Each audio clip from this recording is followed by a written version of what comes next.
વડોદરામાં મેડિકલ વેસ્ટનો યોગ્ય રીતે નિકાલ ન કરનાર સ્ટર્લિંગ હોસ્પિટલને જીપીસીબીએ ₹1.51 લાખનો દંડ ફટકાર્યો છે। વડોદરા શહેરના પશ્ચિમ વિસ્તારમાં આવેલી સ્ટર્લિંગ હોસ્પિટલ દ્વારા ફેંકી દેવામાં આવેલો બાયોમેડિકલ વેસ્ટ ગોત્રી ગાર્ડનમાંથી મળી આવ્યો હતો।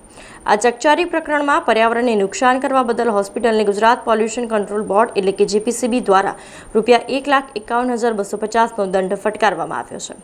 એલોરા પાર્ક ખાતે આવેલી સ્ટર્લિંગ હોસ્પિટલ દ્વારા ગોત્રી ગાર્ડનમાં જાહેર સ્થળે ગેરકાયદેસર રીતે બાયોમેડિકલ કચરો નાખવામાં આવતા 30 જુલાઈના રોજ જીપીસીબીએ હોસ્પિટલને ક્લોઝર નોટિસ ફટકારી હતી।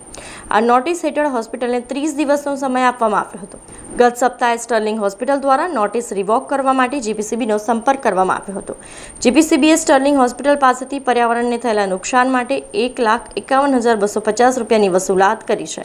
સાથે જ ₹1 લાખ બેંક ગેરંટી પણ લેવામાં આવી છે।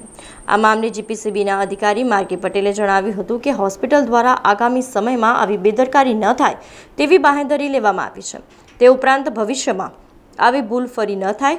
તે માટે એક્શન પ્લાન પણ હોસ્પિટલ પાસેથી લેવામાં આવ્યો છે। જીપીસીબીએ સ્પષ્ટ કર્યું છે કે હોસ્પિટલ દ્વારા અપાયેલી બાંહેધરીનું પાલન થાય છે કે નહીં તેની તપાસ માટે ગમે ત્યારે સરપ્રાઇઝ ચેકિંગ કરવામાં આવશે। જો નિયમોનું પાલન નહીં થાય તો વધુ કડક પગલાં લેવામાં આવશે। હેલ્થકેર ફેસિલિટી દ્વારા જે કમ્પ્લાયન્સ કર્યું છે એના ભાગરૂપે એને પોલ્યુશન કંટ્રોલ બોર્ડ દ્વારા રિવોક કરવામાં આવ્યું છે અને એ રિવોકેશન સાથે તેઓ પાસેથી ₹1,51,250 જેટલી એન્વાયરમેન્ટ ડેમેજ કમ્પન્સેશન એટલે એન્વાયરમેન્ટ કમ્પન્સેશન લીધેલું છે અને ₹1 લાખ બેંક ગેરંટી લઈ અને એમને ક્લોઝરે રિવોક કરવામાં આવે। સામાન્ય રીતે હેલ્થકેર ફેસિલિટીની આવી કોઈ પણ ક્ષતિઓ હોય એન્વાયરમેન્ટ ના કાયદા અંતર્ગત જે પણ કોઈ ક્ષતિ હોય એની અંતર્ગત રૂલ પ્રમાણે એન્વાયરમેન્ટ ડેમેજ કમ્પન્સેશન અને એ લોકો તરફથી જે ફરી આવું ના બને એના માટેની જે પણ કંઈ કમ્પ્લાયન્સ આપવામાં આવે એની એક વખત અમારા દ્વારા ચકાસણી કર્યા બાદ જ રિવોકેશન આપતા હોઈએ છીએ અને એનું અમે સમયાંતરે ફરીથી પણ એક વખત એનું વેરિફિકેશન પણ કરતા હોઈએ છીએ રૂટીન પ્રોસિજર પ્રમાણે અને આવું ના થાય એના ધ્યાન માટે એ લોકો દ્વારા એના માટેના પગલાં શું લેશે અને શું લીધા હોય એ બધાની બાંહેધરી આપ્યા બાદ જ આ રિવોકેશન કરવામાં આવ્યું। છોડી દેવાની વાત નથી, આમાં વાત એવી છે કે એ લોકોની જે પણ કંઈ ક્ષતિ ધ્યાને આવી છે એ ક્ષતિના ભાગરૂપે તેમને ક્લોઝર જ આપવામાં આવેલું હતું પોલ્યુશન કંટ્રોલ બોર્ડ દ્વારા અને એ લોકોએ કાયદાના રૂલ પ્રમાણે